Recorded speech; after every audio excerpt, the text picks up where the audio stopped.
नमस्कार। आज पश्चिम बंगाल में पहली भारतीय जनता पार्टी की सरकार ने शपथ ग्रहण कर ली। आप सब लोगों ने आज सुबह हमारा लाइव प्रसारण देखा ही होगा, और अगर ना देखा हो तो उस वीडियो को आप अवश्य देखिए। मैं बहुत सारी बातें उस वीडियो से जुड़ी हुई आपको इस वीडियो में बताने वाला हूं, लेकिन उसको लाइव देखने का मजा कुछ अलग ही था। एक अद्भुत नजारा था। भारतीय जनता पार्टी, जिसका विचार ही पश्चिम बंगाल से, बंगाल की जमीन से श्यामा प्रसाद मुखर्जी द्वारा अंकुरित किया गया, उसे एक लंबा पीरियड, लगभग 100 साल का समय लग गया अपने आप को इस राज्य में सरकार में लाने में। 100 साल में इसलिए कह रहा हूं क्योंकि 100 साल की वैचारिक यात्रा है आरएसएस की और संघ की, जो शुरू हुई और फिर राजनीतिक संगठन बन के भारतीय जनता पार्टी जिस प्रकार से चली है। नरेंद्र मोदी और अमित शाह ने कहा भी कि अब गंगोत्री से गंगा सागर तक, यानी कि गंगा जहां से निकलती है और जहां गिरती है समुद्र में, वहां तक भारतीय जनता पार्टी की सरकार है। उत्तराखंड, उत्तर प्रदेश, बिहार और पश्चिम बंगाल, असम, कहीं पर भी देख लीजिए, सब जगह भारतीय जनता पार्टी की सरकार है। लेकिन बात करेंगे शपथ ग्रहण समारोह की। इस शपथ ग्रहण समारोह का आयोजन जाने माने ब्रिगेड परेड ग्राउंड में आयोजित किया गया। बहुत सारे लोगों का यह मानना है, आजादी के बाद से बहुत सारे लोग ये मानते हैं कि ये जो ग्राउंड रहा है, फिल्मों में भी आपने देखा होगा कि यहां पर बड़े बड़े राजनीतिक आंदोलन हुए। उन राजनीतिक आंदोलन में सरकारें बदली, वामपंथी आए, कम्युनिस्टों ने अपना शासन दिखाया, ममता बनर्जी आए। बहुत बड़ा क्रांतिकारी ये मैदान रहा है। लेकिन मैं आपको बता दूं, गुरुदेव रविंद्रनाथ टैगोर की तो जन्म दिवस था ही आज, जन जयंती थी ही आज। इस अवसर पर यह कार्यक्रम रखा गया था। लेकिन इस मैदान की मैं आपको एक महत्वपूर्ण बात बताता हूं। जो लोग इतिहास नहीं जानते हैं, हमारी यंग जनरेशन जो नहीं जानती है, उन्हें आज ये जान लेना चाहिए और गूगल करके पढ़ना चाहिए। कोई किताब मिले तो वो भी पढ़नी चाहिए। 16 अगस्त 1946 को डायरेक्ट एक्शन डे की जो शुरुआत हुई थी, सोहरावर्दी और जो यहां की सरकार थी उस समय बंगाल की मुस्लिम सरकार, उन्होंने जो आह्वान किया था, उसका आगाज यही हुआ था। लाखों मुसलमान इसी मैदान में इकट्ठे हुए थे और 10-15 मिनट के अंदर ही हजारों सैकड़ों हिंदुओं को मार दिया गया था। अगर आप इस पूरे घटनाक्रम के बारे में जानना चाहते हैं तो फिल्म देख सकते हैं, द बंगाल फाइल्स, विवेक अग्निहोत्री ने जो बनाई है। यह फिल्म अभी तक पश्चिम बंगाल में रिलीज नहीं हुई है। पश्चिम बंगाल में रिलीज को ममता बनर्जी ने इसकी रोक दिया था। इस पर बहुत सारी कंट्रोवर्सीज क्रिएट कर दी गई थी। लेकिन जिस दिन पश्चिम बंगाल के चुनाव के नतीजे आए, उसी दिन विवेक अग्निहोत्री ने यह कह दिया कि अब हमारी फिल्म यहां पर रिलीज होगी और निश्चित रूप से होनी भी चाहिए। डायरेक्ट एक्शन डे यह था कि जितने भी हिंदू हैं उन सबको मार डालो। यह था आह्वान, जो आजादी से 1 साल पहले की घटना मैं आपको बता रहा हूं। 15 अगस्त 1947 को हम आजाद हुए, 16 अगस्त 1946 को। और गोपाल पाठा और उनके जो सहयोगी थे, हिंदू संगठनों से जुड़े हुए लोग, उन्होंने उन मुसलमानों का, उन आतंकियों का, उन दंगाइयों का जबरदस्त प्रतिकार किया था और जबरदस्त उसका जवाब भी दिया था। द बंगाल फाइल्स फिल्म अवश्य देखिए, अवश्य देखिए और गूगल करके ये जरूर पढ़िए कि डायरेक्ट एक्शन डे क्या था। हिंदुओं के खिलाफ इससे बड़ा जेनोसाइड आज तक इस देश में नहीं हुआ, जिसे इतिहास के पन्नों में दफन कर दिया गया। आज वहीं पर 46 साल बाद भारतीय जनता पार्टी की सरकार शपथ ले रही थी। हम खुश हो सकते हैं कि जो ब्रिगेड परेड ग्राउंड है उसकी ऐतिहासिकता क्या है, उसका महत्व क्या है। और आप सब जानते हैं आज का जो स्टेज था, पूरा का पूरा जो है केसरिया रंग में रंग दिया गया था। जय श्री राम के नारे गूंज रहे थे। प्रधानमंत्री नरेंद्र मोदी खुद पहुंचे हुए थे, अमित शाह तो कल से वहीं पर थे। और मंच की जो पृष्ठभूमि थी उसमें दक्षिणेश्वर मंदिर, मां दुर्गा और अन्य जितने भी बंगाली सांस्कृतिक प्रतीक थे, उन सब का एक रिफ्लेक्शन नजर आ रहा था। बंगाली स्वादों का भी यहां पर समावेश किया गया था। यहां पर 20 झालमुड़ी के स्टॉल लगाए गए थे, कई मिठाई की दुकानें लगाई गई थी और झालमुड़ी का समावेश विशेष रूप से महत्वपूर्ण था, क्योंकि प्रधानमंत्री मोदी ने चुनाव प्रचार के दौरान एक दिन झालमुड़ी खाई थी और उसके बाद झालमुड़ी ही सोशल मीडिया पर ट्रेंड होती रही थी।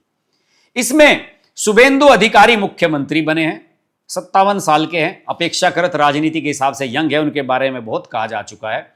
उनकी सबसे बड़ी खासियत यह है कि लगातार 2 चुनावों में उन्होंने मुख्यमंत्री ममता बनर्जी को हराया, 2021 में भी और 2026 में भी। उनका बनना तो तय ही था। और इस तरीके से यहां डबल इंजन की सरकार ने शपथ ली। उनके साथ सिर्फ 5 मंत्रियों को शपथ दिलवाई गई और इसका भी एक अपने आप में ही अलग महत्व है। न्यूनतम सरकार अधिकतम शासन, यह हमेशा नरेंद्र मोदी का और भाजपा का सूत्र रहा है। भाजपा ने टीएमसी, कांग्रेस, वामपंथ से आए कई नेताओं के बीच एक संतुलन बनाने की चुनौती का सामना किया है। आप सब जानते हैं कि शुभेंदु अधिकारी भी टीएमसी से आए थे। केवल 5 विश्वसनीय और अनुभवी चेहरों को चुनकर यह स्पष्ट संकेत दे दिया कि भविष्य में मंत्री पद केवल प्रदर्शन और पार्टी के प्रति निष्ठा के आधार पर ही दिए जाएंगे। जो मंत्री बनाए गए हैं उनके बारे में आपको बता दूं, दिलीप घोष, जिनकी कुछ रिपोर्ट है कि उन्हें डिप्टी सीएम बनाना था, लेकिन जो मुझे जानकारी मिली है उसके हिसाब से उन्हें कैबिनेट, वरिष्ठ कैबिनेट मंत्री के रूप में शपथ दिलवाई गई है। डिप्टी सीएम का कोई कॉन्सेप्ट नहीं है, क्योंकि यहां पर किसी सहयोगी को एडजस्ट नहीं करना है, अपनी ही पार्टी के नेताओं को आपको पद देने हैं। 207 सीटें जीती हैं भाजपा ने, एब्सोल्यूट मेजोरिटी है। दिलीप घोष ने प्रदेश अध्यक्ष के रूप में काम किया है, गांव गांव तक भाजपा को यहां पहुंचाया है। उनकी मौजूदगी से मेदिनीपुर और खड़गपुर क्षेत्र के ओबीसी मतदाताओं को सकारात्मक संदेश दिया गया, जो भाजपा के पारंपरिक आधार वोटर हैं। दूसरा नाम अग्निमित्रा पॉल, इनके नाम के बारे में भी चर्चा थी कि डिप्टी सीएम बनेंगी। कुछ लोग इनका सीएम के लिए नाम चला रहे थे। ये कायस्थ समुदाय से, वो जो कहते हैं ना भद्रलोक, उस समुदाय से आती हैं, फैशन डिजाइनर रही हैं, भाजपा का एक प्रमुख महिला चेहरा है। आसनसोल दक्षिण से उन्होंने जीत हासिल की है, विधायक पहले भी बनी थी। आपको बता दूं कि 2024 का लोकसभा चुनाव भी लड़ी थी, नहीं 2024 का नहीं, उससे पहले जो उपचुनाव हुआ था आसनसोल का, जहां सीट खाली हुई थी बाबुल सुप्रियो की और शत्रुघ्न सिन्हा उपचुनाव जीते थे, उनके सामने इनको चुनाव लड़ाया गया था और इस तरीके से इनको यहां पर शपथ दिलाई गई है कैबिनेट मंत्री की। हालांकि अभी तक चर्चा यह है कि इन्हें दोनों को डिप्टी सीएम के रूप में शपथ दिलाई गई है, लेकिन अभी तक यह चीज क्लियर नहीं हो पाई है उस तरीके से।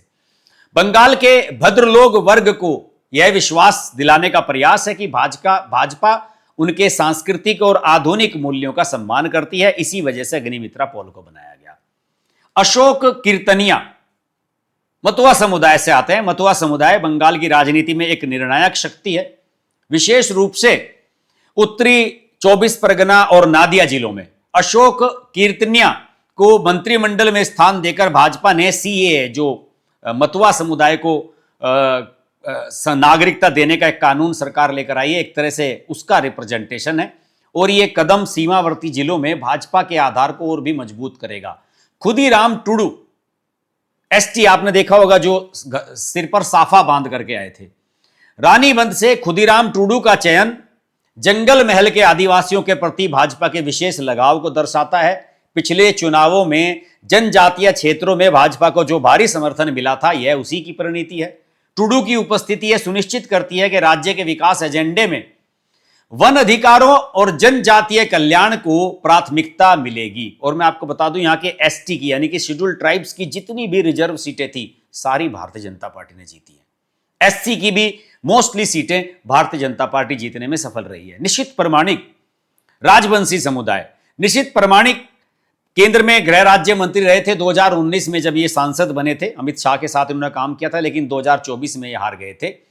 ये पूर्व में मैंने आपको बताया कि केंद्रीय राज्य मंत्री रह चुके हैं और इनको माथा भांगा से उनकी जीत और मंत्रिमंडल में शामिल होना उत्तर बंगाल के राजवंशी समुदाय के गौरव से जुड़ा हुआ है। उत्तर बंगाल ने भाजपा की जीत में महत्वपूर्ण भूमिका निभाई है और प्रमाणिक के माध्यम से भाजपा उस क्षेत्र की विकास संबंधी आकांक्षाओं और नारायणी बटालियन जैसे वायदों को पूरा करने का संकेत दे रही है। एक और बहुत महत्वपूर्ण बात दोस्तों, माखनलाल सरकार 98 वर्ष के एक वयोवृद्ध कार्यकर्ता, उनको मंच पर बुलाया गया शपथ ग्रहण समारोह से पहले और प्रधानमंत्री नरेंद्र मोदी उनके गले मिले। उनके गले मिलकर नरेंद्र मोदी ने उनके पैर छूकर के आशीर्वाद लिया और उनको शॉल उड़ाकर लाखों की भीड़ के सामने उनको सम्मानित किया। माखनलाल सरकार भाजपा के इतिहास के उस दौर के गवाह हैं जब बंगाल में दीपक जलाना भी एक चुनौती थी। माखनलाल सरकार का जीवन भाजपा की वैचारिक यात्रा और संघर्ष का जीवंत दस्तावेज है उनकी राजनीतिक सक्रियता के कई प्रमुख बिंदु हैं जो आपको मैं जरूर बताना चाहूंगा। 1952 का कश्मीर आंदोलन। माखनलाल सरकार उन शुरुआती कार्यकर्ताओं में से थे जिन्होंने जनसंघ के संस्थापक श्यामा प्रसाद मुखर्जी के साथ कश्मीर में तिरंगा फहराने के लिए आंदोलन किया था।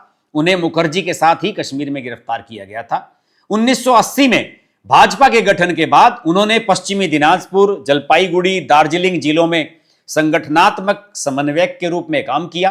केवल एक वर्ष में उन्होंने 10,000 से अधिक सदस्यों को पार्टी से जोड़ा, जो उस समय एक असाधारण उपलब्धि थी। वे 7 वर्षों तक पार्टी के जिला अध्यक्ष भी रहे, जो उस समय के भाजपा के रोटेशन नियमों में एक दुर्लभ अपवाद था। प्रधानमंत्री द्वारा उन्हें मंच पर गले लगाना, उनका आशीर्वाद लेना, यह दर्शाता है कि भाजपा उन कार्यकर्ताओं को नहीं भूलती जिन्होंने दशकों तक बिना किसी स्वार्थ के पार्टी की सेवा की। यह वर्तमान कार्यकर्ताओं के लिए एक प्रेरणादायक संदेश भी था कि पार्टी के वैचारिक संघर्षों की जड़ें कितनी गहरी हैं। श्यामा प्रसाद मुखर्जी की जन्मभूमि पर भाजपा की पहली सरकार का शपथ लेना और उस संघर्ष के एक जीवित सिपाही को सम्मानित करना इस समारोह के ऐतिहासिक चक्र को पूरा करता है। मैं आपको बता दूं कि जब शुभेंदु अधिकारी का चुनाव हुआ था विधायक दल के नेता के रूप में गत दिवस शुक्रवार को, उस समय अमित शाह ने एक स्पीच दी थी। उन्होंने कहा था कि पश्चिम बंगाल में 321 ऐसे भाजपा के कार्यकर्ता हैं जिन्होंने वामपंथियों और टीएमसी के जुल्म सहे और लंबे समय तक उन हत्याएं की गई, उन पर अत्याचार किए गए, उनके परिवारों को प्रताड़ित किया गया। उन्होंने कहा कि उन सभी को मैं प्रणाम करता हूं। हाथ जोड़कर अमित शाह ने कहा था कि मैं उन सभी को प्रणाम करता हूं जिन लोगों ने पार्टी को आज इस मुकाम तक पहुंचाया कि पार्टी यहां पर अपनी सरकार बनाने में सफल रही है। कुछ और हाइलाइट्स मैं आपको जरूर बताना चाहूंगा दोस्तों। जब शुभेंदु अधिकारी ने शपथ ग्रहण की और वो प्रधानमंत्री नरेंद्र मोदी, राजनाथ सिंह, अमित शाह इन सब से मिलते हुए जा रहे थे, तो बीजेपी के और एनडीए के मुख्यमंत्री वहां पर साथ में बैठे हुए थे। जैसे ही वो योगी जी के पास गए तो योगी जी के तो लगभग उन्होंने चरण ही छू लिए। आपको याद होगा कि योगी आदित्यनाथ जब प्रचार के लिए गए थे पश्चिम बंगाल, तो मंच पर शुभेंदु ने उनके चरण छुए थे। संतों के प्रति सम्मान ये भारतीय संस्कृति का एक हिस्सा है। और आज शुभेंदु अधिकारी ने भी भगवा कपड़े पहने हुए थे, योगी जी की तरह ही भगवा कुर्ता पहन करके आए थे। तो योगी जी ने अपने गले में जो पटका पड़ा हुआ था भगवा कलर का, वो निकाल करके शुभेंदु के गले में डाल दिया। बहुत तालियां बजी इस दृश्य पर। सोशल मीडिया पर यह दृश्य वायरल हो गया। लोगों का कहना है कि अब तो जो शुभेंदु के पीए का बदमाश जिन्होंने मारा है शुभेंदु के पीए को, उनका एनकाउंटर होना चाहिए और इसकी टिप्स उन्हें योगी जी से ही ले लेनी चाहिए। यह दृश्य कमाल का था। और बंगाल की जनता को नरेंद्र मोदी ने दंडवत किया। जब मंच पर आए नरेंद्र मोदी, आप जानते ही हैं कि वो श्री राम मंदिर में जब गए थे तब दंडवत किया था, और आज यहां पर दंडवत किया। लेट गए मंच पर। बंगाल की सारी जनता का उन्होंने कृतज्ञता जताई कि आपने हमें यहां पर सरकार बनाने का अवसर दिया। ये हमारी एक भाजपा की एक जर्नी में एक बहुत बड़ा पड़ाव है। ये छोटी मोटी बात नहीं है। आपने किसी अन्य दल के नेता को इस तरीके से कृतज्ञता दिखाते कभी नहीं देखा होगा। नरेंद्र मोदी, अमित शाह, ये सब लोग दिल से समझ रहे हैं कि इस जीत का और पश्चिम बंगाल में भाजपा की सरकार बनने का कितना महत्व है। और अपने सभी एनडीए के जितने भी घटक दल हैं उन सभी को यहां बुलाया गया था। ऐसा नहीं कि ये भाजपा का कोई विजय जश्न था या भाजपा का कोई विजय समारोह था।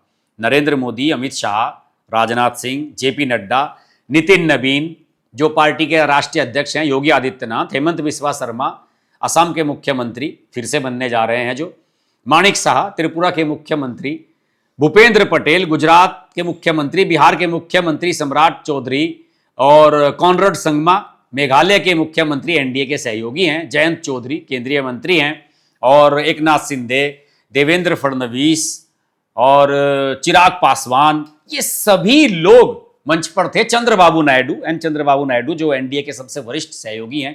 तो सभी को मंच पर स्थान दिया गया था और बहुत ही शानदार व्यवस्था थी। लाखों की भीड़ उमड़ उमड़ कर पड़ रही थी। हर आदमी इमोशनल हो रहा था। मैंने देखा कि जिस समय माखनलाल सरकार को नरेंद्र मोदी ने गले लगाया तो पीछे स्मृति ईरानी खड़ी हुई थी, उनकी आंखों में आंसू थे। भारतीय जनता पार्टी का जो भी कार्यकर्ता जानता है कि पश्चिम बंगाल में कितने संघर्ष देखे हैं भारतीय जनता पार्टी ने और उसके बाद यह सरकार मिली है, वो सब लोग इस बात को रियलाइज कर रहे थे कि आज का मोमेंट कितना महत्वपूर्ण था। ये जो इतिहास मैंने लंबे समय से मैं देख रहा हूं कि भारतीय जनता पार्टी की सरकारें बहुत राज्यों में बनी हैं, लेकिन इतना भावनात्मक, इतना विशाल और इतना बड़ा संदेश देने वाला शपथ ग्रहण समारोह दोस्तों मैंने आज तक नहीं देखा। पश्चिम बंगाल में भाजपा की सरकार का यह शपथ ग्रहण समारोह भारतीय इतिहास के, भारतीय राजनीति के इतिहास के एक महत्वपूर्ण दस्तावेज में दर्ज किया जाएगा और बरसों बरस तक याद किया जाएगा। भाजपा की आने वाली जनरेशंस याद रखेंगी कि अमित शाह और नरेंद्र मोदी के दौर में किस तरीके से भारतीय जनता पार्टी ने दिन रात मेहनत एक करके यहां पार्टी को खड़ा किया और यहां जीत दिलाई। कुछ लोगों ने पिछले दिनों बड़े, वैसे तो इस पर चर्चा हो चुकी है, ये लोग कहते हैं कि 27 लाख वोट काट दिए गए जो ट्रिब्यूनल में गए, ये फलाना। 32 लाख वोटों से भाजपा टीएमसी से जीती है। अगर वो सारे के सारे 27 लाख वोट डल जाते, और मैं तो मानता हूं कि सारे 27 में तो डलते नहीं, 50% डलते, और 50% में भी सारे टीएमसी के नहीं थे, लेकिन उन सारे 27 लाख वोटों को भी आप टीएमसी को दे दीजिए, उसके बाद भी 5 लाख वोटों से भारतीय जनता पार्टी के प्रत्याशी जीत रहे हैं। और हर सीट पर जो भाजपा के प्रत्याशी जीते हैं उनका जो एवरेज है, अंतर है हार जीत का, 28,000 वोटों का है। ये कोई छोटी मोटी जीत नहीं है। आज के वीडियो में इतना ही। वीडियो अच्छा लगे तो लाइक करें, शेयर करें, चैनल को सब्सक्राइब करें और नोटिफिकेशन का बेल आइकन प्रेस करना ना भूलें। नमस्कार। अगर आपको हमारी वीडियो पसंद आई तो वीडियो को लाइक करें, चैनल को सब्सक्राइब करें और नोटिफिकेशंस के लिए बेल आइकन को प्रेस करें।